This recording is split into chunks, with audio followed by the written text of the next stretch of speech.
Reverb Experiment Podcast. It's almost fall. Man. Cuffing season. Woo. Niggas is wildin'. Pumpkin spice season. Pumpkin spice season.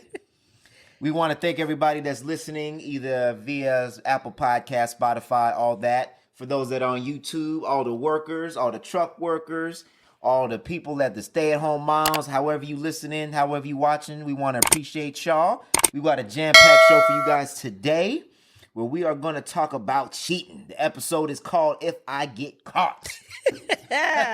Very fitting. So we got Ime Udoka.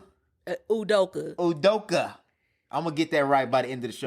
Ime Udoka and his cheating scandal. We're going to talk about Adam Levine today. We're going to talk about Cardi B and GloRilla for the Tomorrow 2 track that just dropped today. And we are also going to talk about Muni Long and her album, Public Displays of Affection. And we're going to give our review. That ain't nobody talking about publicly. Ain't nobody talking about publicly.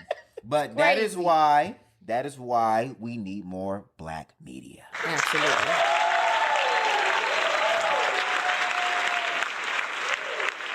So Muni Long, if you're seeing this, we showing you some love. Show us some love. Come on the show.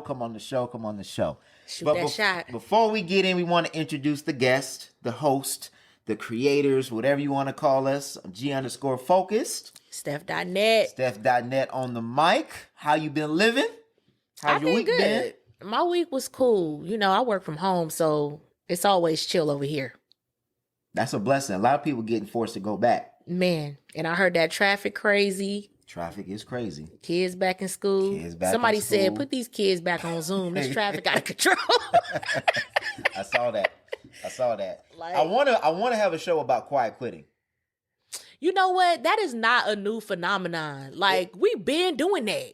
Like, they put names on stuff that we've been doing. We've been sitting at our desk on Indeed looking for the next job, or just sitting there. Like, we're not going to do nothing outside of our job description. Like, we're not. To me, it's funny that people are calling quiet quitting doing like the bare minimum.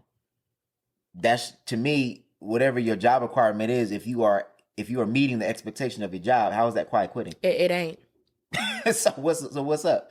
I don't understand. Like, I mean, I understand, like, if you're not, like, actively pursuing upward mobility, but that's not quiet quitting. That's just doing your job. That's just being content with where you're at. To me, quiet quitting would be you not doing your job. For me, quiet quitting to me is like how people be like at work doing their resume and like on Indeed applying for other jobs. Like, niggas been doing that. That's what I said. That's why I'm like, this is not no, like, what are y'all saying? I'm on governmentjobs.com daily. I'm like, oh, we hiring for that. See, but you know what? But I be looking just to see what's out there. Yeah. But then I also be looking because like friends of mine be looking for jobs. Yeah. So I'd be like, oh, this is hiring. You know what I mean? Yeah. But still, you need to check your worth.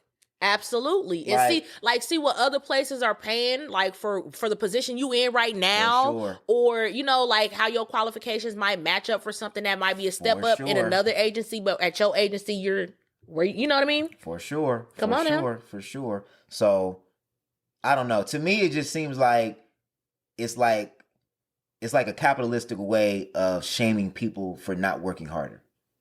I think so. Absolutely. Especially our generation, millennials. Yeah. Like, because the people that came before us, they come from the era of working from the ground up. I've been working here for 30 years. And, you know, like us, we're not going to do that. Like, we're going to constantly be looking for, like you said, making sure that our worth is being valued. Yes. They will work at a job at a place for 30, 40 years, hating it or not feeling like they're valued. And I'm like, I be having to tell my mom, like, oh, we don't do that.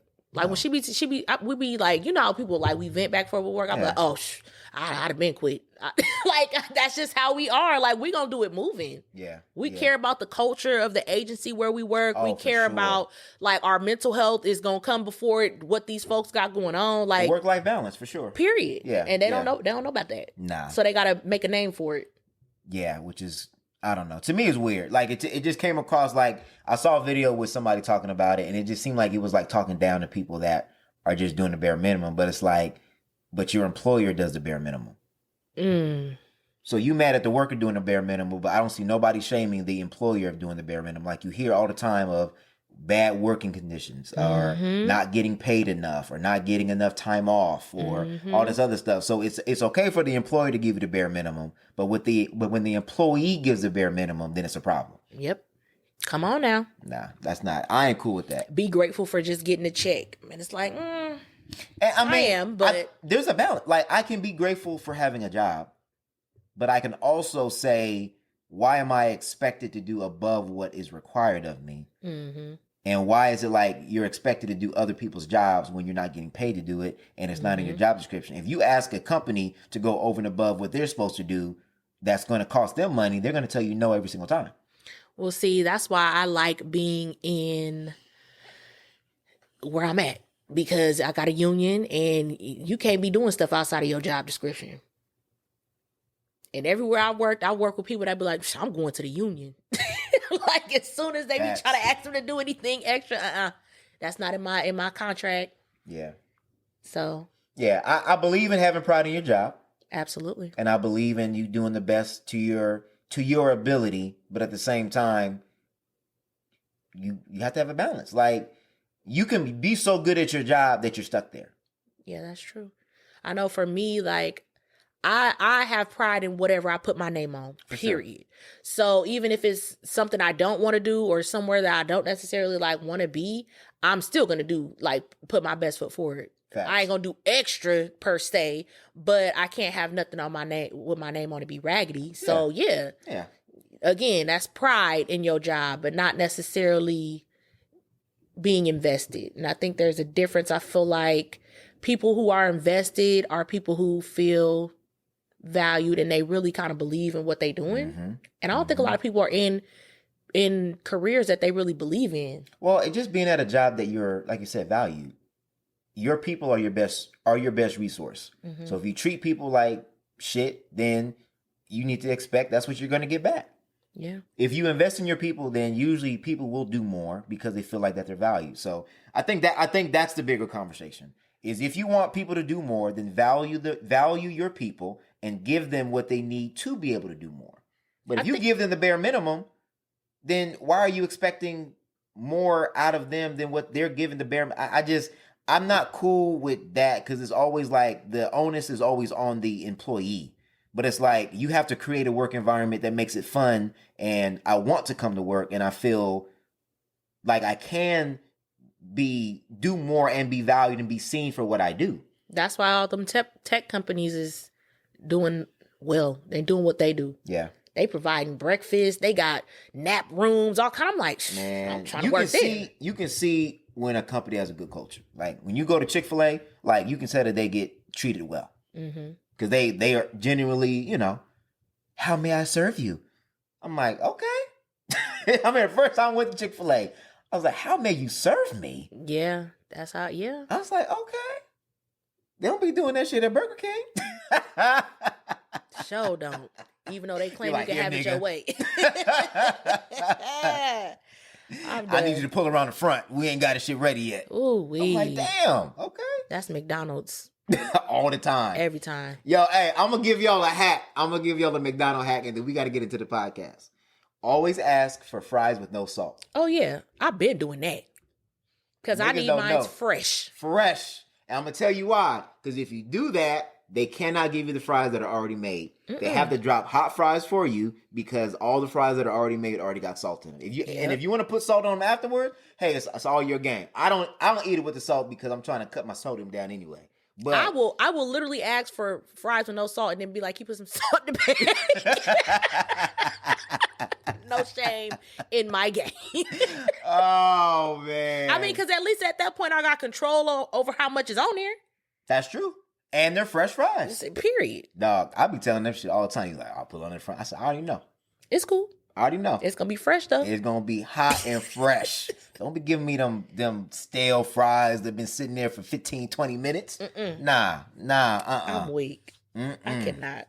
All right, let's go ahead and get into the pie, man. Let's get it on. Let's get into the pie. All right. Ime Udoka. What'd he do?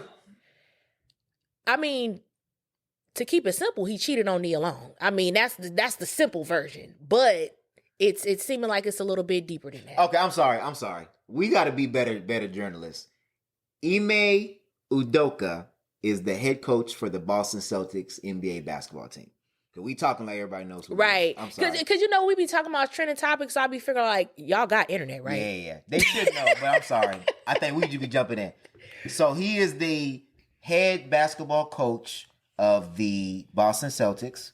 They just went to the NBA Finals and lost, but he is considered to be, one of the better coaches that are in the league, right? And then the Boston Celtics are actually favored to win the NBA championship next year. So this is why it kind of makes it more egregious. Right. So Ime Udoka is dating and engaged to Nia Long. Mm-hmm. They have a son together. And the Boston Celtics have suspended him for the entire 22-23 season because he violated company policy. I don't know exactly how they worded it, but that's essentially what was happening. And the cheating part is alleged. The team has not said anything. He has said that he let his family down, but we don't know to what extent. But we have to say alleged because we got to be responsible journalists. We know what happened. I mean. But I'm just saying, just to protect us as journalists and all that other stuff, it is alleged. We don't know who it's with. We don't know what, again, was it physical? We don't know if it was, whatever. But from what the reports have been, that it was consensual. And it was I think they said an inappropriate relationship. Inappropriate relationship. So yes. Call it what you want. He cheated. Sound like cheating to me. What's interesting is, though, over the last 24 hours, more information has been coming out. So first it was consensual, but then now we're hearing that there were unwarranted sexual comments. So I'm assuming it's the same person. Mm-hmm. And I think we're going to get into the details a little bit later. Actually, no, we're going to just get into it now. Okay. So the first person that they thought it was the former WNBA basketball player. Mm-hmm. And I forgot what her name is. We're going to look her up. But I think what everybody is shocked about is the Nia Long thing, right? Yeah, that's honestly been the main conversation is how could you cheat on Nia Long? Well, and so she even came out and said that she's shocked. Right. She said she was blindsided. My thing, that was crazy because they said this actually came out a long time ago. Like as far as him getting busted out by the organization. So it kind of seems like this kind of been snowballing. And it's like, why wouldn't you give your wife or your fiance the heads up? Like, because the way she's putting it is like she found out with everybody else of like how this story broke. And I'm like, look, the least you can do is not, I mean, you already got me out here looking stupid. But as my husband, as my partner, fiance, whatever, the least you could do is have me up on game. Like, that's the insult to injury for me when dudes be cheating is having to hear it from somebody else. Facts. That makes it even 10 times worse. Well, and then so they found out in July. See? And then she moved to Boston 2 weeks ago to look for a house for her and her son with him. Mm-hmm. So you got me looking stupid. It's like, bruh, why you didn't want to say nothing? Like you're getting suspended. What was you gonna come home and just like what was you finna tell her why you didn't have no job? Right. Exactly. That is crazy. So fellas, if you do something questionable, be the one to say something. Because hearing it from that third party or from somebody else, especially the way that celebrities have to hear it, I got to hear it with everybody else and everybody's going to be tweeting about me, talking about me. Like, you got to give people time to mentally prepare for something like that. Right. And for him, you would think he would have wanted to get ahead of it. Exactly. So maybe he thought that news wasn't going to break and he thought that it would have just stayed in-house. You are the head coach. You don't think people's going to talk about why you was fired or why you was suspended? Ain't no way. Yeah, how would you come home and explain, hey, babe, I'm going to be suspended for the whole year? Yeah, that's what I'm saying. Like, and this did just start happening. Like you said, it's been since July. It is September. Yeah, it is September. So I don't know. It was interesting because at first, and we were talking on off air, and we were like, okay, what for him to be suspended for a whole year, it had to be egregious. Right. Because that's a big penalty. Because at first it was just, oh, he fraternized. I'm like, for a year, for him to get suspended for a year for just fraternizing seemed a little bit. So then when I started hearing the thing about, oh, it was unwarranted comments, I was like, oh, okay. I said, so that sounds like they're kind of falling along the lines of sexual harassment. Mm-hmm. So, but then, and I'm gonna play this clip because I actually agree with him. But you can't fault people for speculating because it's going to be speculation. So this is Brad Stevens. I'm going to just play this really, really, really quick. This is Brad Stevens condemning Twitter, Black Twitter specifically, sports Twitter, whatever, for trying to guess who the mistress is. So I'm going to just play this really quick. I haven't heard it, but I'm assuming he's going to address that. So let's...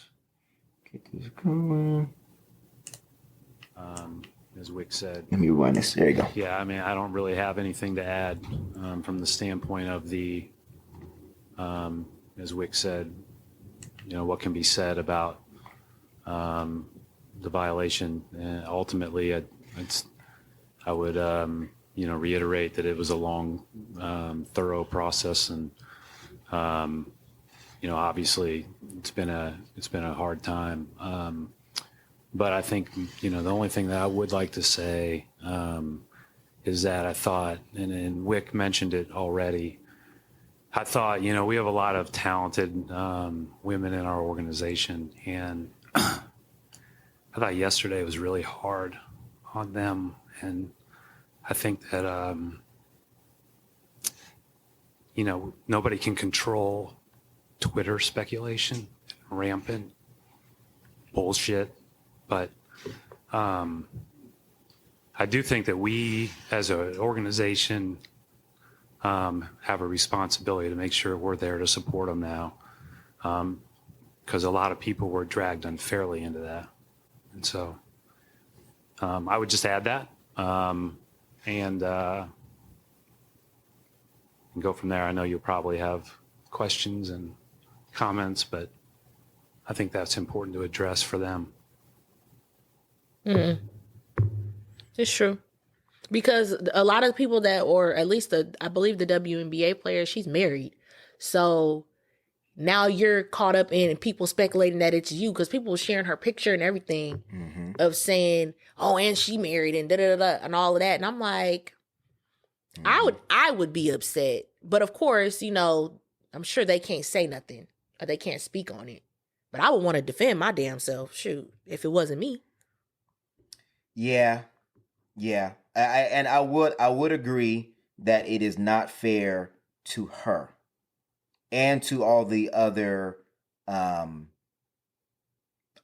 women that may have been accused of being the mistress, right? Well, everybody's being accused. Everybody's a suspect, basically. Everybody's a suspect. But I will say this, though.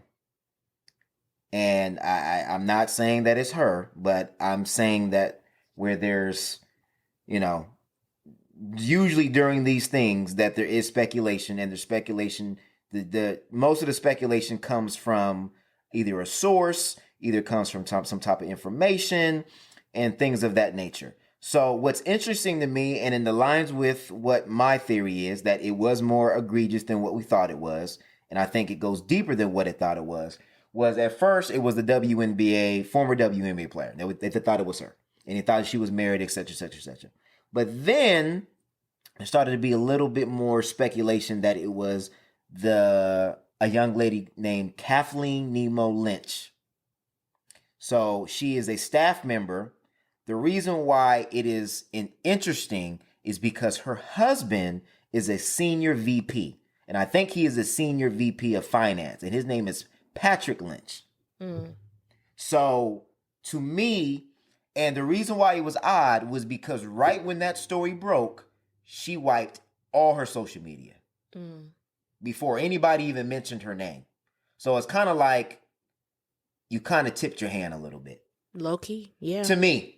Yeah. Because why else would you erase all your social media? And it makes more sense for him to be suspended for a year. Yes. If you were fraternizing with the VP's wife. Yeah.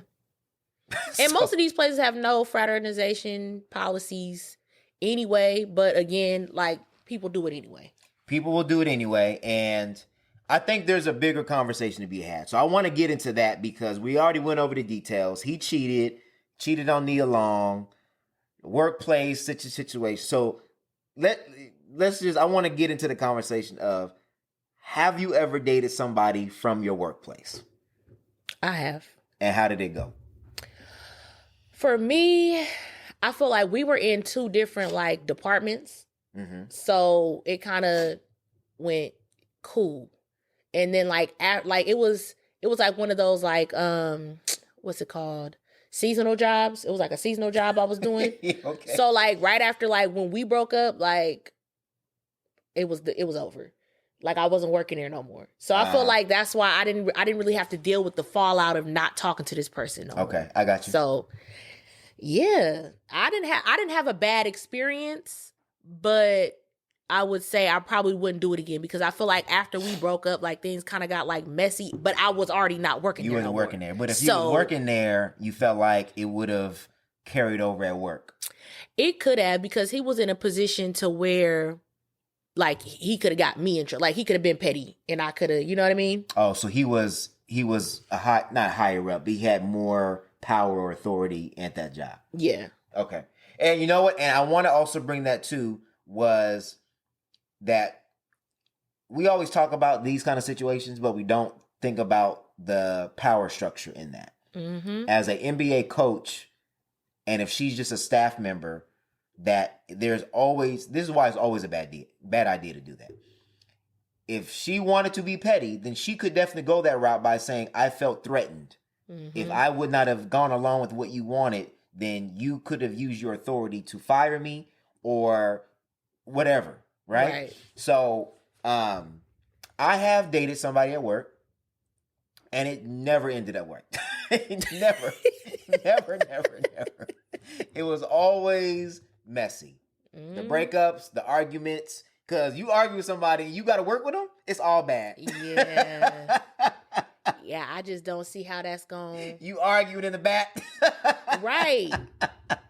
I can't. Yeah, that's what I'm saying. I'm like, man. I'm glad that like it ended when it ended, because it was like, okay, I don't work there no more, so it's whatever. Nah, and then if you still work there and y'all broke up, then you got to see the new nigga come up to the job, and you trying to show him off, walking around in the whole store, and you still trying to work. You like, yo, the new nigga, like it's just don't do it. Just don't do it. I have to side with corporations on this. You should not fraternize with anybody at work. But I mean, another side of it, like we have said before, is that it's not, I feel like it makes sense to make connections with people at work. Like you said, you're at work majority of the time. For sure. So, especially people that work long hours, you know what I mean? So, for sure. It's not shocking that people make connections at work. That's why people talk about, work wife, work husband, or whatever.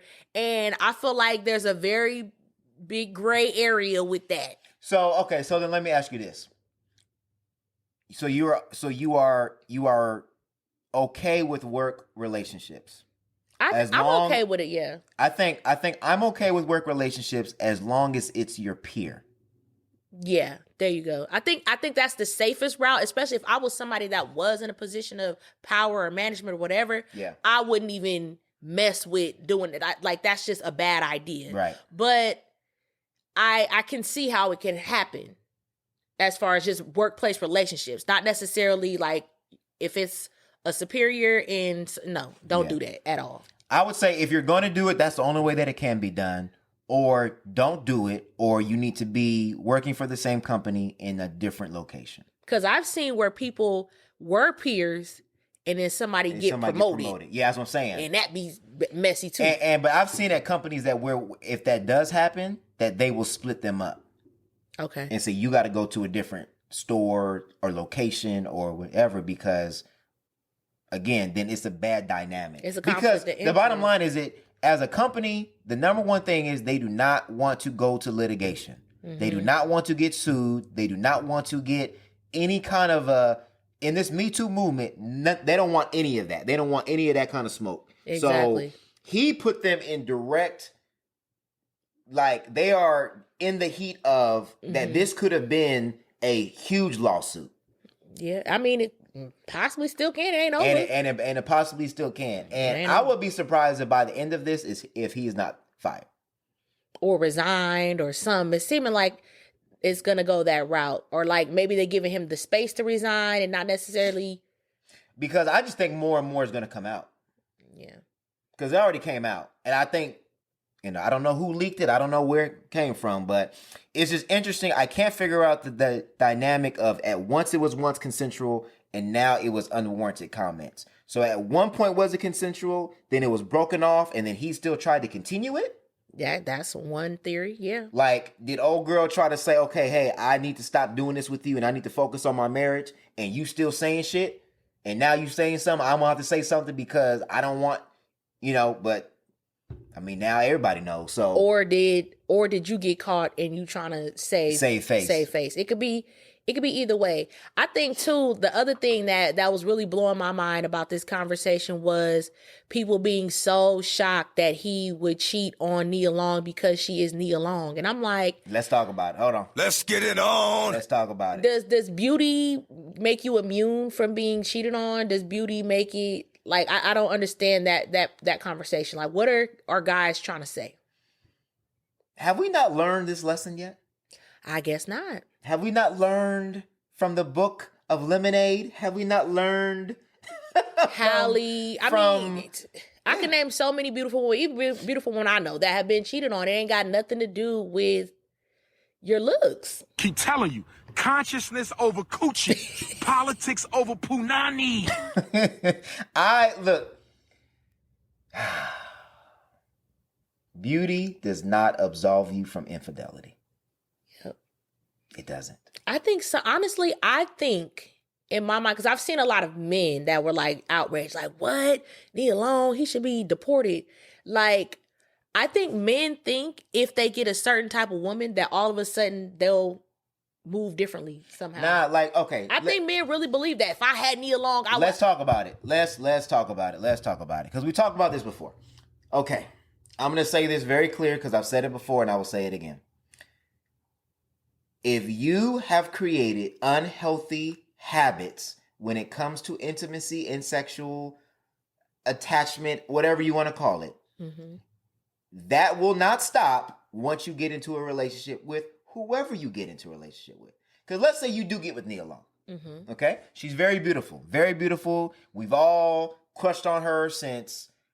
Fresh Prince, Friday, whatever, right? Let's say you do get with her and you say, oh, if I got with her, I would never cheat on her because she would fulfill whatever. I would never look at another woman. Let's say she has a low sex drive and she only wants to have sex one time a month. She is older. I'm not saying that's the case, but what I'm saying is, and for him, he's on the road 80% of the time. But people aren't looking at? They're looking at having Nia Long. They're not looking at having a relationship with Nia Long. You're still going to have, it's still a relationship. It's still going to be work. It's still going to be ups. It's still going to be downs. Well, and they're both busy. Yeah, so it's like you're still trying to manage and maintain a relationship. So when you are in need of intimacy, relationship, sexual satisfaction, and if she's not willing to do that, or if she's not willing to fulfill your drive, then what do you do? What do most men do in that situation? It's either you need to get with the program, I got needs, you need to fulfill my needs because we're going to get married, blah, blah, blah, blah, blah. And then if that does not happen, then the next conversation is then you look for whatever it is that you're missing. And especially, again, if you are at a workplace for 90%, 80% of your time, and you are having intimate relationships with your co-workers, it starts off by, I'm having problems at home. I'm not getting what I need. blah, blah, blah, blah, blah, blah, blah. And then what I don't understand is you giving the side chick or the side dude the blueprint to you. Yeah. Like niggas be like, oh, he's so understanding. Or women be like, he's so understanding. Because you told the nigga all your damn problems. Or the side chick, or the work wife, work husband. If you telling them all your problems and they solve the problem, they are going to look like they understand and they know you and there's a better connection. You gave them the damn key. That's true. And then most people ain't even had that conversation with the one that they sleep with. So it's like, you have to have the conversation. But just like you said, it's a relationship. You with them 24/7. You just looking at the aesthetic of being with them. But do you actually know what Nia Long is like? And I'm not saying it's Nia Long's fault for him cheating on him at all. To me, cheating is a character problem. And most of the time, we blame other people, or we feel like I ain't gonna say we feel. Society will say that you were cheated on because you did not do X, Y, and Z. I'm not of the belief of that. I'm of the belief of you cheated because you have poor character and you made a poor choice. And you had poor judgment. I just think people, or men specifically, have certain women on pedestals. That's true. And they don't realize that it's the same work in a relationship with Nia Long as it is with Nia from up the street. And I think that's the part that, I don't know. That conversation always blows my mind when it's kind of like there's a certain look or a certain type of woman that don't get cheated on, baby. I've seen it all types, all the godly women, the wifey material, the at home all day, don't do, like all of them. It's a character thing because it ain't got nothing to do with them. And it was a poor choice, and for him, he's gonna have to go back and look at this and say, was it worth it? Because you are suspended for a year. I don't know if it's with pay or without pay. You have now put your family in jeopardy. Absolutely. Your son now is going to look at you totally, totally differently than what he did before. Your reputation is now ruined. Yeah. And who's to know? We always talk about, and I don't even want to put this out there, but we always talk about black men not getting opportunities in white people leagues or not getting a coaching opportunity, whatever. You finally got an opportunity with the Story franchise on the verge of possibly winning a championship, and you threw that all away because of a improper relationship with somebody at work. Yeah, so not even just personally, but professionally. Yeah. You fumbled the bag on all ends, basically. Yeah. That's crazy. So my question is, well, I ain't gonna ask. Oh yeah, I'm gonna ask this. Can he come back from this? Yeah. And do you think that Nia Long will reconcile? Possibly. I think there's a good chance that she will. They've been together they've been engaged since like 2000 and they've been engaged since 2015. Some hella long. I'm like, I don't know. Well, and to most people, that would be a red flag. I was kind of like, well, it's 2022. But I'm always a proponent by saying that you have to take your time. But I would think by 7 years you would know whether you want to get married. We're engaged for but maybe those are rich people. But those are rich people problems. They're busy. Yeah, that's true. So they don't have the same time that I have. So I can't say like. But I'm just thinking as far as like reconciling, like what was the reason for this long engagement? Yeah, exactly. And is this gonna be the straw that breaks the camel's back or whatever they be saying? Yeah, that's kind of my mindset on it. But other than that, I've always said I feel like you can come back from infidelity, but like I think a lot of the biggest hardest part to come back from is definitely the trust being broken, but a lot of it too be the embarrassment. And when you this is publicly, that is hella if this happens behind closed, like I said, if it happens behind closed doors, a lot of time women can move forward, or just people in general can move forward. But that embarrassment, it's just another layer. Well, and it's different when you know before everybody else knows. When you find out with everybody else, that's hella embarrassing. That's why I say it's 10 times worse. Yeah. So first of all, I have to go through it publicly because we are public figures. I did not know ahead of time, so I had no time to prepare. You got me out here all crazy. And baby, if you don't think people is in her DMs right now, oh yeah, that man Andre Caldwell was in her damn DMs. They try to be stepdaddy. Man, A mess. Let this be a lesson to y'all, men and women. Count the cost before you build the building. Woo. Count the cost before you build the building because it may not be worth it. And absolutely, he gonna be in the doghouse for a minute. Because he in the doghouse with the whole internet too. And it's a white girl. Why do you need white man paperwork? You had Nia Long, dog. Nia Long. And you messing with the white girl. Crazy. I just. I think that's why people shot. Well, no, because they didn't know who it was. They just honestly was just off the rip. First they thought it was the black girl. Off the rip, they thought it was the black woman. But off the rip, they was already just like, what? Wait until the internet gets hold of the white girl's picture. It's over. Oh Lord. The think pieces. Divestors gonna be coming out. Oh my goodness. Them think pieces gonna be so long. Oh man. And them Samuelites gonna be like, see? That's what we told y'all about getting the white woman. Oh. And leave them black women alone. They can't wait. Damn, we was rooting for y'all ass, nigga. Yeah. Damn it. All right. What's the next topic? Where we at? Oh, we on the internet. I think we on the internet wins again. Internet wins again. Hold on. Let me get my horn going. All right, we're gonna get into the internet wins again. Oh. Here we go. Dang. Here we go. Got to turn up the volume on the phone. There you go. Internet wins again, where we talk about the hottest, most viral topics. We're going to keep it in the lane of cheating. Man, because it seemed like that's what everybody like to do. I don't understand. I think, right. I think it's just that internal. It's the cuffing season clock. I don't know. Around cuffing season, I think cheating is at an all-time high. Like, what's in the water? But yeah, so I also think because people was locked up during the pandemic, and as soon as you get a little bit of freedom, niggas done lost their mind. With a little bit of attention? Oh yeah. I guess. Oh yeah.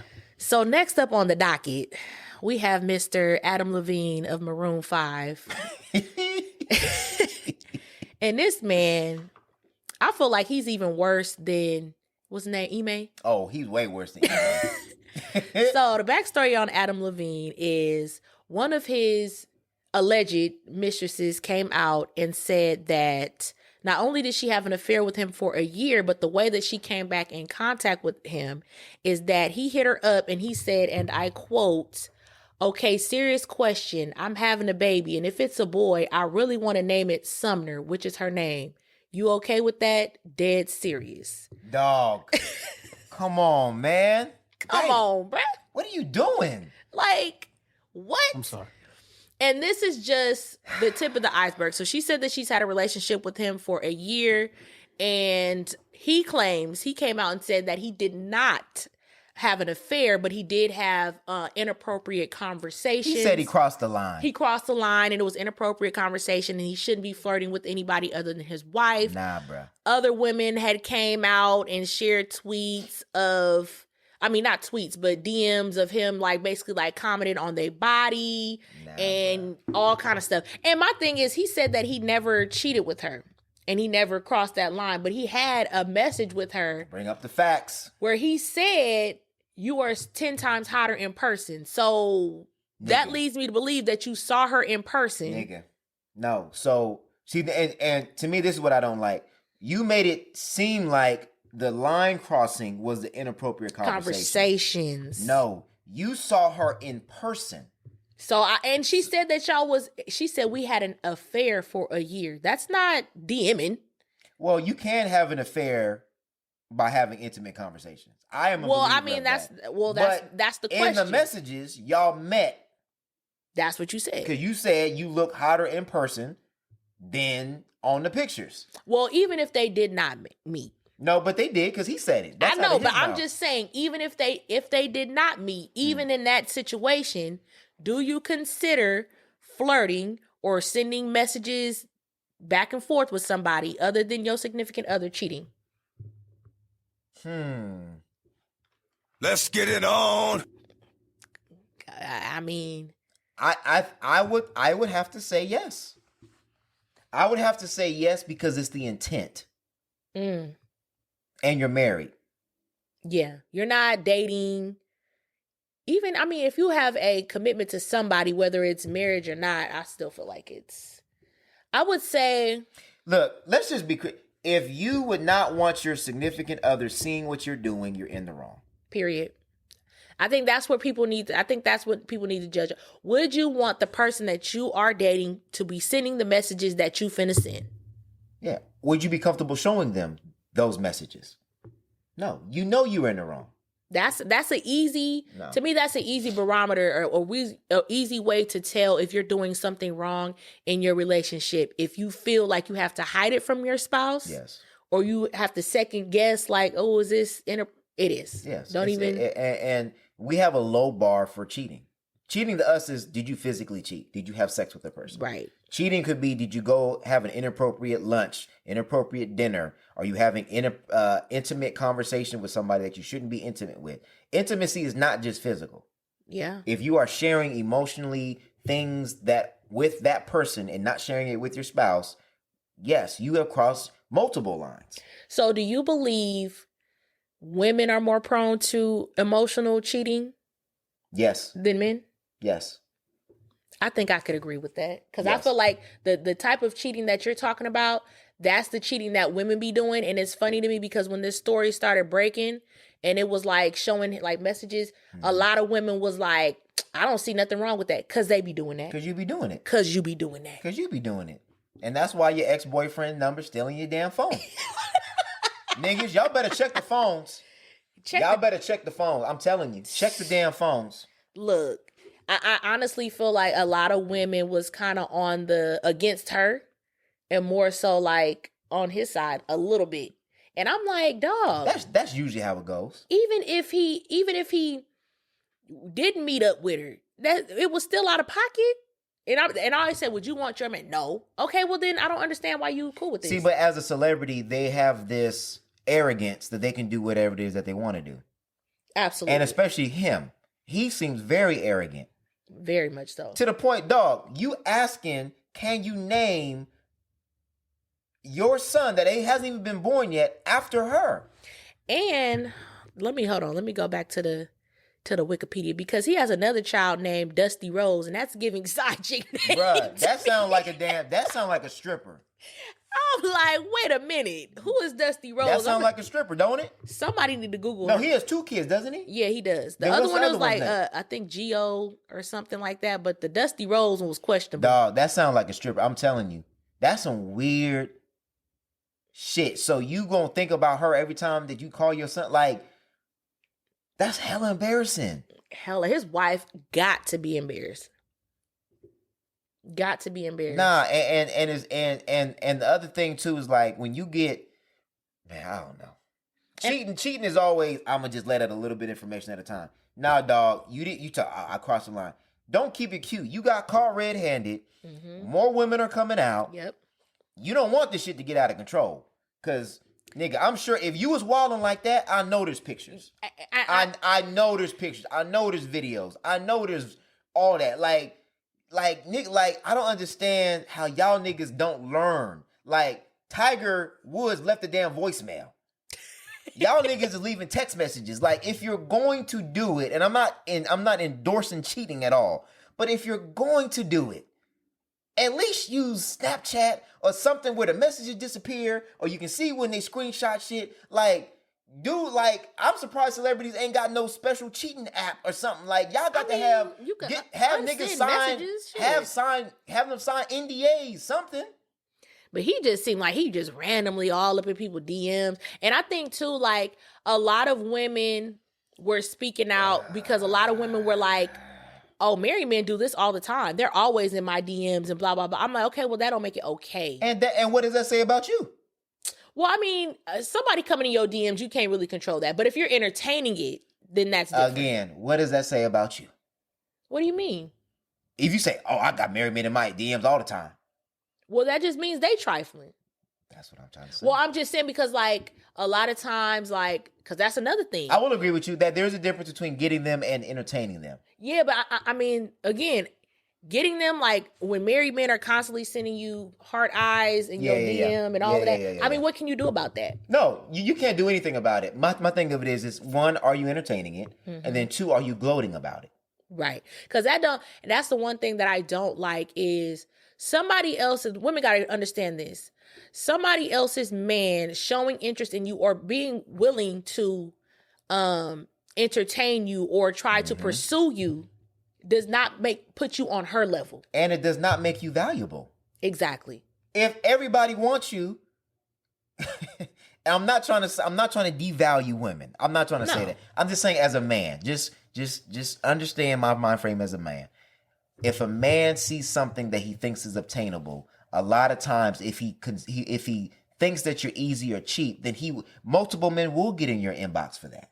I know that's one thing, like for me as a woman, that I've always felt like if you are in a relationship or whatever and you step to me, I personally feel disrespected. Yeah. Because I feel like, why would you feel like I would do that? Correct. You know what I mean? Like to me, that would be assuming that you think I have questionable morals and that I would be down to mess with you knowing that you're in a relationship. Correct. Yes. That is what I was trying to say. Don't do me. And I've always felt like that. Like, Let me ask you this question, and this is a fun question, so we can transition into the. I kind of do want to have that conversation. I think we have time. I'm gonna ask you this question, and you don't got to answer this if you don't want to. Do you think if you were to cheat, would you get caught?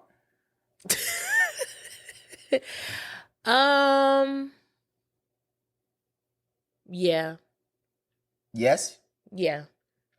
Why you say that? I want to hear this answer. I think I would get caught just because, like, for me and my husband, like, there's like kind of like no, I won't say no boundaries, but it's kind of like there's no locked phones. Like he know my password, I know his password. Like everything's like, I feel like our lives are just too interconnected. I don't know how people be cheating. Like, you know what I mean? Like a lot of the stuff that we do is like together. I don't know. I think I will for sure get caught. I'm not lying. Okay. I would, because I don't like. How do you navigate cheating? You can I can't speak for you, but because I'm the type, like, for me, I don't really check messages. Yeah, I don't really check my notifications. Like sometimes he'll just go through and like, you got all these notifications. Like, and I don't care because there's nothing to hide. And it's not like he's really trying to like let me look and see what's going on in her DMs, but right.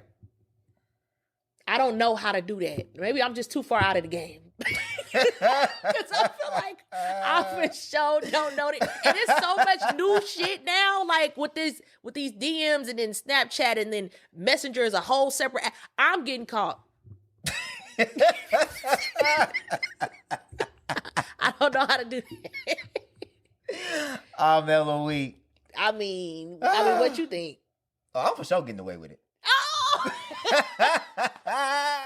I'm gonna tell you why though. So look, Candace. So look. Listen to this. So look, I'm gonna tell you why though. Because like, I was thinking about it after we started doing the show notes for this, right? So my coworker just retired, right? Candace does not know this. So my coworker just retired, and she had a retirement party, and I could not make it to the retirement party.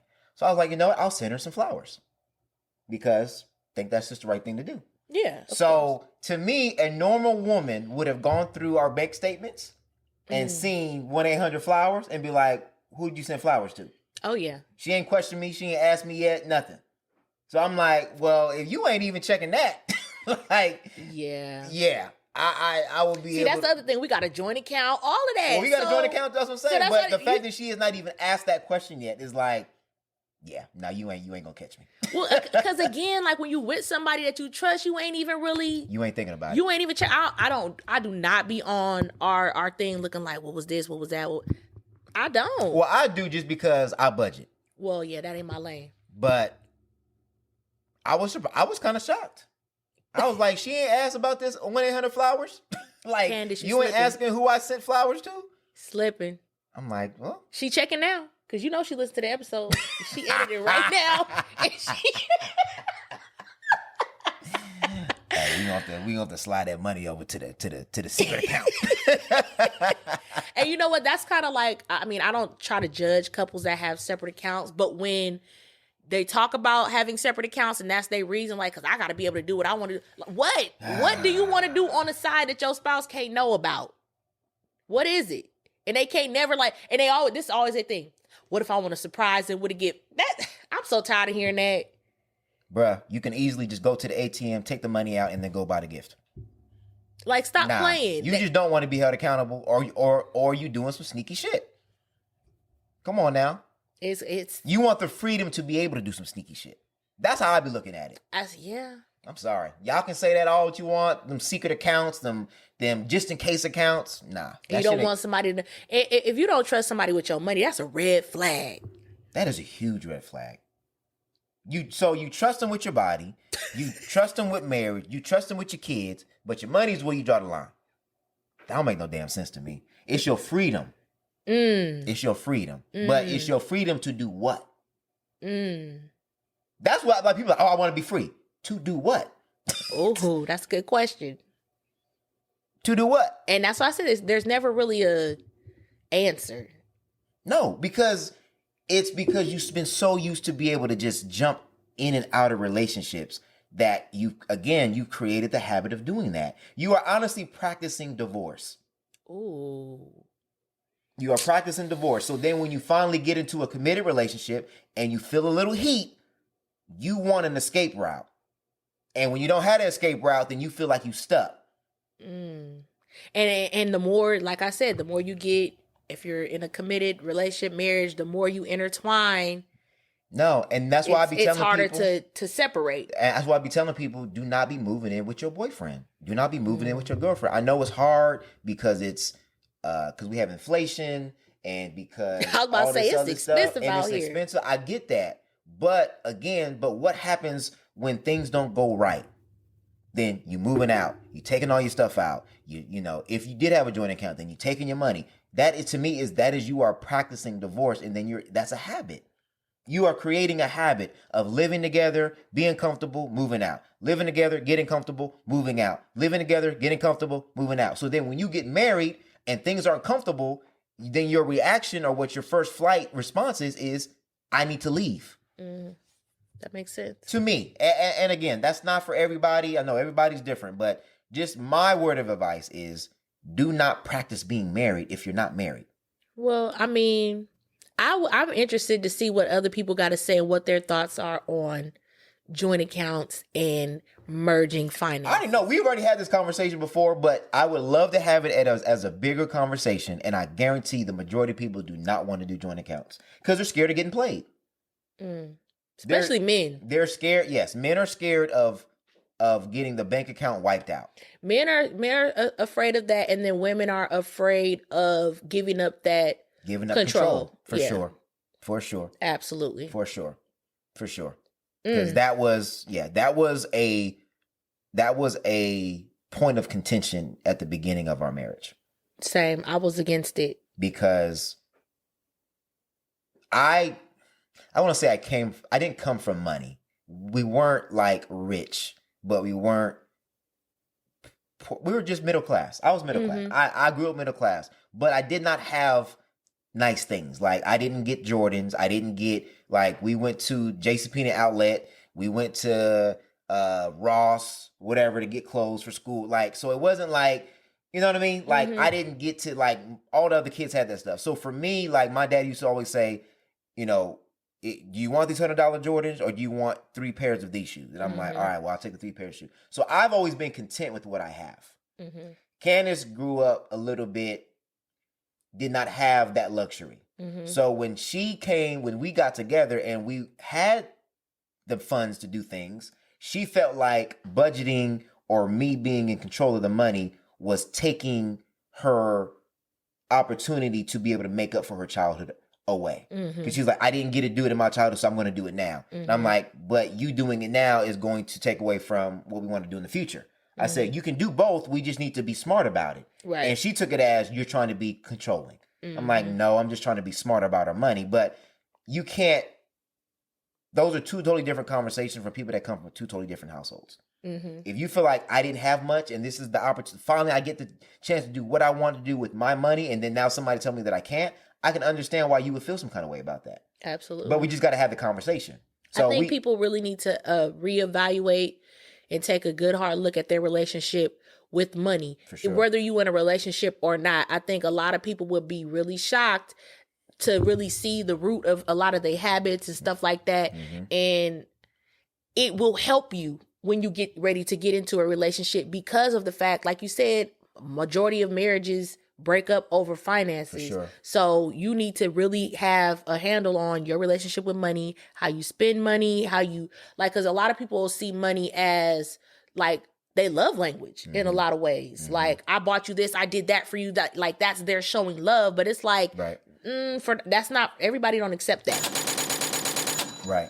And it's really, again, like, people really got to ask themselves, I'm willing to spend the rest of my life with this person, but I'm not willing to trust them or be open with my finances. How? I really don't understand that. I really want somebody to explain that to me. Yeah. If you are that scared, and do you not trust that person, or would you not trust anybody? Right. Because if that's the case, then to me, you shouldn't be getting married. Unless you only look at marriage as a contract or as a business proposal. If you look at marriage like that, then hey, I can't talk to you. But I think marriages can work with separate finances. I do believe it could work if both parties are okay with separate finances, or you know what I mean? Like if both parties kind of see money the same way, it could work. I ain't saying that it can't. I'm not saying it can't work. I'm just saying I know how hard marriage is, and I know that you have to be on the same page about everything. And whether you're working towards that or whether you are there. And I just don't see how you can build your family and grow and get to a place where you need to get to if you are hesitant or scared to trust your spouse or your partner with your finances. I think finances really just shows your level of stewardship. What do you think is important? Really, that's really like, if you show me your bank account or if you show me your transactions, I can tell you what you deem as priority and what you deem as important. Food. I mean, you know what I'm saying? Just like, keep it real. what's that quote? Wherever your treasure is, then your heart will follow. Whatever you invest in, your heart will then feel like that is important. So it's kind of like, if I donate to a nonprofit, I'm going to be more invested into that, what that nonprofit has to do, because I've invested in it. So if I'm investing in my marriage, my heart will follow that marriage. But if I'm separate, that clinging together is like, again, it's like a roommate kind of a situation. Hey, so what bills you want to pay? Exactly. I feel like that's how it was for us. I'm about to pay this. Oh, you about to pay this? I'm about to pay this. And it's like, it was like that for us in the beginning, because it would be like, I'm managing my money over here, like we're paying the bills, but I'm managing my money over here, you're managing your money over here, and your money getting low. I'm like, well, what you doing? Why you ain't, where your money at? But it's like, that's ridiculous. Like, you know what I'm saying? So, and I mean, I know couples that are like that. That's like, you know, oh, I let my husband borrow $50 to, what? Make it make sense. Like, I should not have to go to my husband and ask him for gas money because my money in my account getting low. What? It's real funny, because when it comes to resources and finances, it seems like when it comes to women, they be talking about, oh, that's ours. But when it comes to they shit, oh, that's mine. I'll be like, oh, I thought it was what's yours is mine. Oh, well, come on, dog. Honestly, I ain't gonna lie. Like when we combined our finance, we were able to save way more money. Because you're working together. Way more money. Because you're working together. That's the whole point of marriage. That's what I don't understand. Save way more money. You're working together. The whole point of marriage is to walk together in life. So, I mean, I guess you could do something where you have two separate accounts and you put a certain amount into a joint account. If you want to do that, that's fine. I'm not telling people what to do. All I'm telling you is, the best course of action is to be as transparent as possible in your marriage. And that will include with your money. With your money, what you do. Because a lot of people is, you ain't going to tell me what to do with my money and da-da-da-da. I guess. Man, Mary, you got to be, it's equal submission. Equal submission, which means you need to be telling, I don't know. Money, sex, communication are the 3 reasons why people divorce the most. And that conversation includes 2 out of the 3. Money and communication. So I think you already setting yourself up for failure if your marriage is not incorporating those 2 things. Absolutely. So, yeah. We're going to talk about Mr. Ye on a different day. Yeah. Oh, we might hop on a live. If y'all want to see us start doing lives, comment down below. I let think us know. I think for the live we should do the joint bank account conversation. Ooh. I mean, look, we could do as many lives as we want to. We could do the yay. We could do whatever. That's true. So I think the yay conversation. So for those, we were going to talk about Kanye and his recent interview where he apologized to Kim Kardashian for the co-parenting situation, and he also admitted that Sway did have the answers 9 years ago because he is not working with the Gap, he's not working with the Adidas as far as the Yeezy brand, and he's considering doing it direct to consumer, which is what Sway was telling him 9 years ago. He said, "Why can't you just do it yourself?" And then he's like, "You ain't got the answers, Sway. You ain't got the answers." Well, that was iconic. The way the universe works, Sway did have the answers. To this day, I still say how Sway. But you know what? But I will say this, though. They were both right. Yeah. Because Kanye would not have been able to do it direct to consumer then. Exactly. And that was the thing that I was saying was like, at that, like he needed the resources. He don't have the connections he got now. He needed Nike. He needed Gap. They helped build the brand. Yeah. So there's no way you can build a brand on your own. So he needed that, but now he is in a position to do it by himself. So either way, they were both right. But I'm glad that he apologized to Sway, and I'm also glad that he apologized to Kim, because that is the mother of his child, regardless of how he feels about it. Period. And you got to have peace in the household to raise the children in the correct way. Mm-hmm. All right, so we are now going to get on to our It's a Bop. We changed it around the structure a little bit, where we're going to do our music reviews at the end of the podcast. So if you want to hear our music reviews, you got to listen all the way through.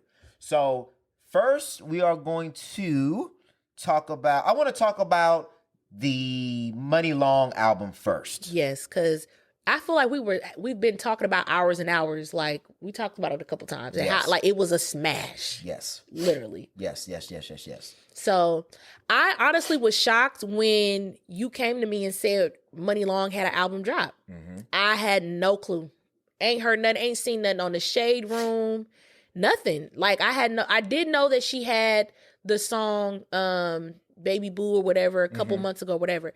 But I had no clue her album was dropping. And that really goes to the conversation that we had on the Death of R&B episode about how R&B is just not promoted. Right, exactly. It's just not.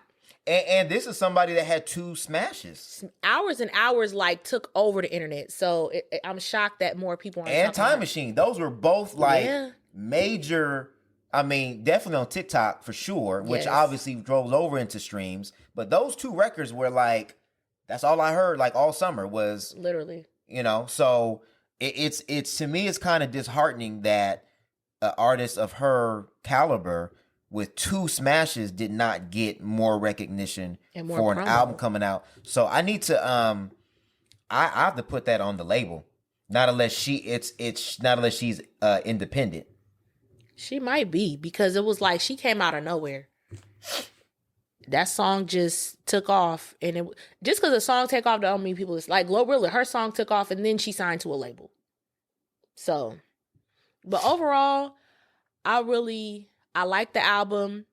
I feel like I like to listen. Nope. What? Nope.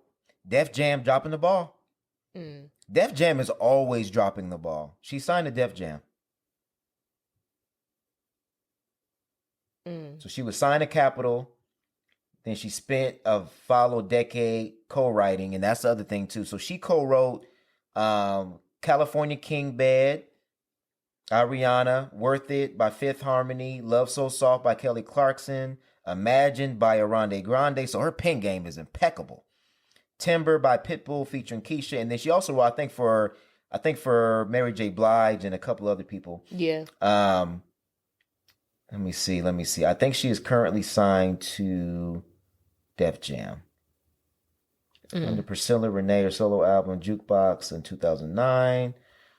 Yeah, let me confirm that. But I don't want to take that away from talking about her album. The album is incredible. The album is very good. I will say that. Oh no, I'm sorry. I don't mean to interrupt you. Yeah. So Hours and Hours, which reached the top 20 of the Billboard Hot 20, which led to her signing a record deal with Def Jam Records. She also received a Grammy Award nomination for Album of the Year through her work on The Back of Mind by Her. So she also worked with her as well. So Pen Game's a Peggle. So Hours and Hours was released before she signed. That's what got her signed. So she was independent. That's why I said so it was like a GloRilla situation where you had a smash and then you got signed. So she was independent. So what I'm thinking is this album was in the works through her independent venture. It may have been. Hours and Hours got her signed to Def Jam. So hopefully her next album will have a lot more backing. I think this one, I will say that it did have a lot of her EP, because Public Displays of Affection was a EP first. That's why I was like, she didn't got no album. This is old. Yeah. But she now has the full album version, which it's a bop. Already before the album came out, No R&B was already my song. I Miss You, obviously Hours and Hours and Time Machine. She just got a lot of good, to me, she got some love songs on there. Yes, she does. It's an R&B album with some love songs. Yes. Like, that's what I really like about her. But she also, I believe she's engaged. Okay. Well, that would explain why. So again, it's going to have that. Again, you always say people being transparent. I mean, her story is actually being in a relationship and being in a happy relationship. So you're going to get those songs. Yeah. Yeah. And, I mean, but she also had a range of other songs too that, kind of, but it was, yes, as far as the vibe goes, you can tell that she is writing from a place of experience of being in a healthy, sounds like a healthy relationship. I can't obviously speak on that part of it, but yeah, it was a 18-track album.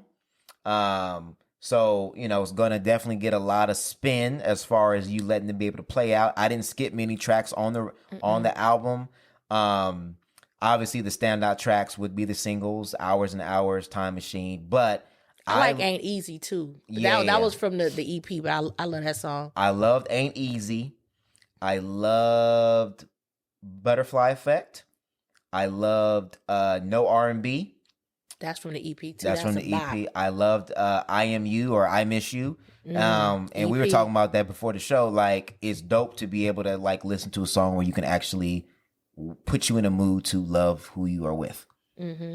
So, obviously there were some toxic songs like, the no R&B, whatever, and, kind of talking your shit. But as far as the vibe of it, this is definitely a cuffing season album. Yeah, it's a beginning to end too for me. Yes. It's one of those albums that I would just put on like random. Like, you know what I mean? Just, I ain't got to listen from beginning to end, but I just will put it on. Yeah, absolutely. This is one that you light a candle to and you put the music on. I love Conversation as well, and I also like Crack too. I ain't heard that one yet. Yeah, but I will say this: it is a I love artists that started off being writers. Oh yeah, cause Neo. Oh, that's why I used to love Neo. Neo, Dream, Johntá Austin is not a singer, but you can. I respect the pen game. I respect the just the effort and the attention to detail in the writing and the authenticity. Babyface. I'm sorry, I gotta say Babyface. Oh, for sure. Whenever we talk pen game, Babyface has the best pen game out of. I can't never leave Baby out. He's in a totally different category. Whole different lane. So the king of R&B. I'm gonna just put that out there because these king of R&B conversations be coming up, and I be like, y'all don't be saying Babyface enough. Nah, because Babyface pen game is R&B. Period. For sure. For sure. If it wasn't for Babyface, there wouldn't be a lot of art. So, yeah, he's number one on my list. Period. I mean, Usher's are close too, but Usher's pen game is nowhere near what his is. I'm sorry. Because that's my thing. Like with Babyface, when you talk king of R&B, it's like you said, the artist that he gave you through his pen game. Like he curated sounds. Yes. Like what he did with that Waiting to Exhale soundtrack, I'll never forget. That is still probably the best soundtrack of all time. All time, baby. And that was during the era where you had to have a dope soundtrack. Mm-hmm. And when soundtrack, like, do they still do soundtracks? There's some movies that do like the Black Panther soundtrack. Okay, yeah. Yeah. But it ain't like how it used to be. Soul Food soundtrack, that one was good too. Space Jam soundtrack. Oh, dang! See, look, that was the era of actual remixes and good movie soundtracks. And good soundtracks, yeah. Man, take us back. Yeah. But I like I like the TDEs, and because they did do the Black Panther soundtrack, that was good. That Into the Spider-Verse soundtrack was actually good too. So certain movies do get good soundtracks. Friday soundtrack, classic. Oh man. Yeah. Classic. But that's what people were. They cared about the craft. The artistry. I think we're gonna get into not caring as much about the artistry on this next review. Oh God. I wore the red for a reason. All right, Cardi B and GloRilla. Yes. They dropped Tomorrow 2. Mm-hmm. It's a single. Mm-hmm. And there's been a lot of controversy. Yeah, Cardi was definitely taking shots. Oh, for sure taking shots. I think it's funny because we've been having this conversation about women camaraderie and unity. And last episode, GloRilla was on the Nicki remix. Wasn't she? No, she wasn't on there. She wasn't on there. Oh, no. That was the F&F remix. The F&F remix was with, I think Sweetie was on the F&F remix. Or was it, I think, yeah, it was supposed to be Sweetie on the F&F remix. The F&F remix was Lotto, GloRilla, JT. Yeah. Okay. I don't know why I thought Sweetie was on there. Yeah. I'm sorry. I said the Super Freak Girl remix, but no. So it's just it's interesting because you can I feel like it could coexist. Like I said, they don't all have to be friends. Look. I got to put my rapper brain on here. I can see how things are forming. This reminds me of back in the day. Back in the day, most rappers dissed on a subliminal level, right? Where you would throw shots. It was more competition. And I like it. But Cardi B was definitely throwing some shots. Oh, no, she was throwing. It was subliminal. It was for sure subliminal. You think it was subliminal? I don't think so. I think we all know who she talking about. Okay, well, I'm saying that she's throwing some shots. But I think what I'm saying is that a lot of rappers would do that where it would sound like it can apply to everybody, but you were talking to one specific person. Okay. I think it's just because we know the backstory that we know who she talking about. But it's definitely. Because she never said her name. It could apply to everybody. And she didn't say nothing specific like that you would know it's her. Yeah. But we know who you're talking to. Right. So I'm just curious to see if Nicki's going to respond. If she does, I think that's what she wait. Well, I won't say that's what she waiting on, but she ain't dropped the album. But she's definitely finna drop the album. If she does, it's gonna be on the album. I think Nicki is going to respond because most people, what they'll do is they'll respond on something that's going to get exposure. So meaning somebody else's remix or whatever. And unfortunately, what ends up happening is when you do it on somebody else's song, you also include that person in what's going on. So it's interesting that Cardi B decided to do it on that record. Oh, yeah, because everybody was like, oh, Nicki finna cancel GloRilla because she got on the song with Cardi. I'm like, well, it's not just getting on the song, but you're on a song that's dissing me. It's what you said. So, and I mean, you didn't diss me, but... Yeah. I mean... And she may not have known that's what she was going to do, but she did. I definitely believe that it was a Nicki Minaj diss. Absolutely. For sure. I'm just, again, curious to see what Nicki is going to do to respond. I think... We have not had... Okay, but how do you feel about the verse? Oh, I thought Cardi B slid. I thought she slid on that verse. I'm sorry. You know what? I had to... She slid, but she slid on her level. And I have to remind myself Yeah. of that. Like, yeah, absolutely. when everybody was like, oh, she's slick. And I'm like, okay.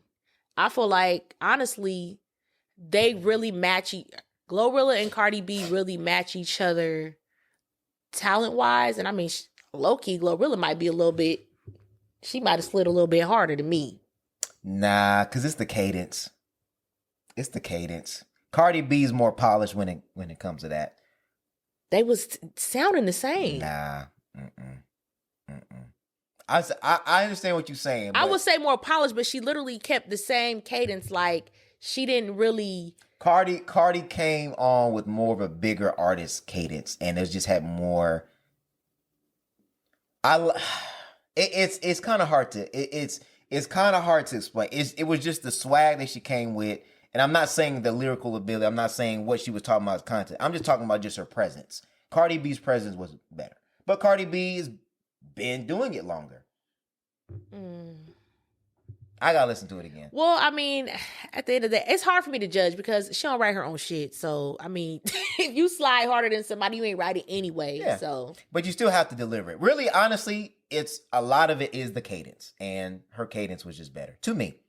I think she did her cadence better, but you still did the same cadence as her. That's what I'm saying. Yeah. So it's not like you came on and just... Yeah. I would agree with that. That's what I mean. Yeah. That I would agree with. So, yeah, it's gonna be it should be interesting. It's gonna be interesting. I just want to see if Nicki is going to respond. I just want to see, not if Nicki Minaj is gonna respond. I want to see albums. I'm tired of all of this funking on the internet, tweeting back and forth. Cardi ain't had an album since 2018. But why would she need to have an album? I didn't say that she need to have one, but I'm like, I'm for the music. And these features to me is just not, it's not giving for me personally. Saying. Like, this is ridiculous. Like, we have all these female artists and we have the ones that have been in the game longest arguing with each other and using the other rap girls to argue with each other. Drop an album. And who album finna be better? What happened to that? Like, you just gonna, like, who gonna have the best features? That's gonna be the beef? Who got the best features? I think just they're more business minded, and whatever they're getting paid to do, that's what they're gonna do.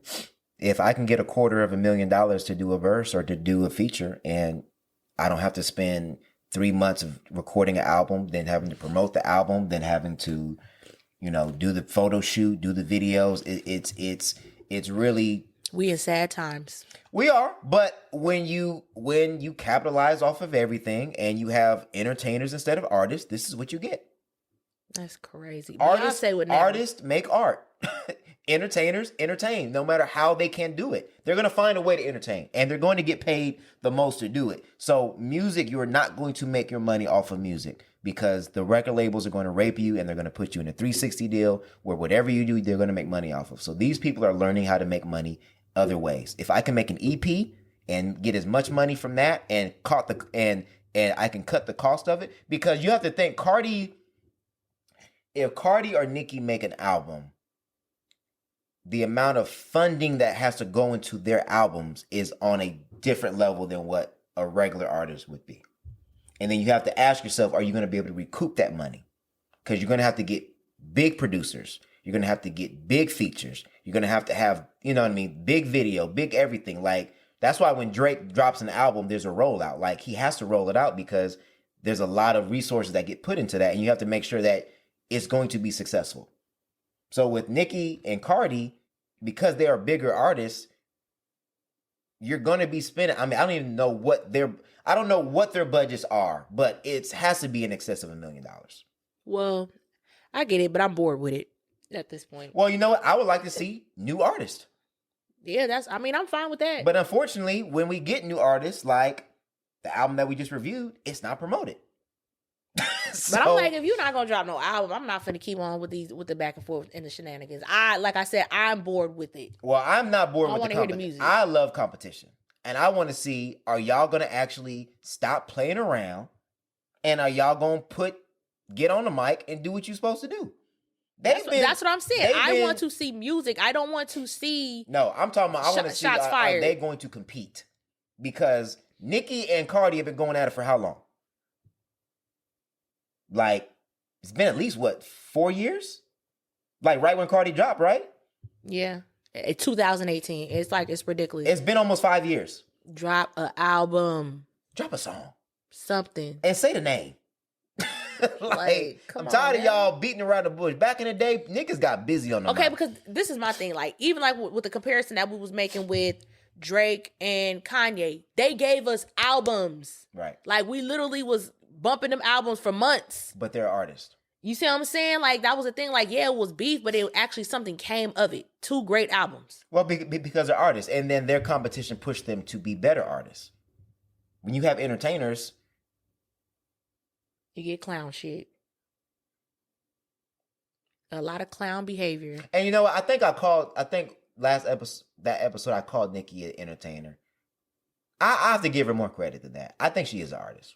I think, because she said before that she trying to get these hoes to rap again, and they're not going to do it. But Nicki, I don't know. I love Nicki, but at the end of the day, I'm not one of those barbs that's just going to act like everything she do is just like on the up and up. Like, I'm like one of those people that's like, at this point in my life, I can separate Nicki Minaj from the music because she finna have them bars every time. But all of the other clownery, I'm cool. Just rap. Thank you. Just rap. It'd be a lot of if you clownery feel like going you on. are the best, then show us. I mean, she really don't have to. That's why it's like, why are you even engaging in all of this? But in rap, you do. In rap, you do. But you've already proved yourself 10 times over. So it's like, to me, it's ridiculous to be beefing with these new rap girls that can't touch you. See, but I think that's the issue that I have with female rappers is they're or not even female rap, even these new rappers. You are scared to get into the competition. Mm. When somebody calls you out or says something, like when Kendrick dropped Control, that was dope, and it pushed other people to be better. And the people he called out, none of them really, I mean, there was a couple people that responded, but not very many. That's like, nigga, rap. If somebody said my name, I was in the booth the next day. Yeah, that's crazy to me. And it's not like I'm going to kill you. It's just, hey, like you called me out. I'm going to try to one-up you. It just brings out I think competition brings out the best of you. And that's why I was saying, I didn't understand like how you was saying like, oh, well, Cardi doesn't have to put out an album. What? Yeah, you don't have to, but at the end of the day, ain't no way I'm finna just sit here and ain't had no album since 2018. Right, and see, but that's what I say. But with her, rap is not her forte. Like that is not what that's not her bread and butter. And you know what? It does go to what you said of how much money going to it when you ain't writing your own shit. Well, and that too. And that too. It's probably a little bit more expensive. It is more expensive. And again, I mean, she had the baby, whatever. She's living life, whatever. I think rap is not on her mind. And again, if you are able to make money other ways, because there's a lot. I'm telling you, if some of these rappers were able to make money other ways, they would do it. They just, some of them can't. But back to the conversation. I think we kind of went on a little tangent. So, is it a bop? Is it a bop for the public displays of affection? And we already gave our favorite tracks on there. Is it a bop or is it a flop? Public, it's definitely a bop. Bop. Let's get it on. GloRilla featuring Cardi B. Is it a bop or is it a flop? Is this going to be the first flop? I think it's going to be a flop for me because I don't think I'm going to listen to it again. Like, am I going to I'm like trying to think, am I going to listen to it again? Am I going to be like, Alexa, play GloRilla and Cardi B tomorrow? I just don't see myself. I'm going to say it's a bop. Okay. Because I think it did what it was supposed to do, and I think this will kick off the Nicki Minaj and Cardi B beef again. Okay. I just need Nicki. I need you to rap. Drop the album. I need the Monsters Nicki. I need the Romans Revenge Nicki. Can we get that Nicki back? And can you just rap? And can you show us why you are the better MC? If you cannot do that, then I don't want to hear nothing else from you. I don't want to hear no Queen's Radio. I don't want to hear these bitches are my sons and all this other Queen stuff. Radio. Oh my God. Just if you are the better MC, then show us. Out here beefing with Real Housewives. Girl, drop an album. Niggas is scared to rap. So, and that's niggas and females, excuse me. So, all right. I think we're good. That was a good show. Good show. Good show. We appreciate y'all for tuning in. We definitely appreciate you tuning in. Please help us get to 1,000 subscribers. Please, please, please share, like, comment, help us out with the algorithm. But the best way, if you want to support the podcast, we are here to, just like we said earlier, that we need more Black media. We are here to talk about Black culture, advance the conversation between the Black community, and show that we are not a monolith, that we are different people that have different ideas and different opinions, that we are pushing forward the culture. So if you please support us with that, I appreciate it. If you like, subscribe, and please help us get to 1,000 subscribers. And I think we are done. We out. We out. So what is this? This is November. No, we got October, November. Okay, so I'm not saying next episode. We out. We out. We out.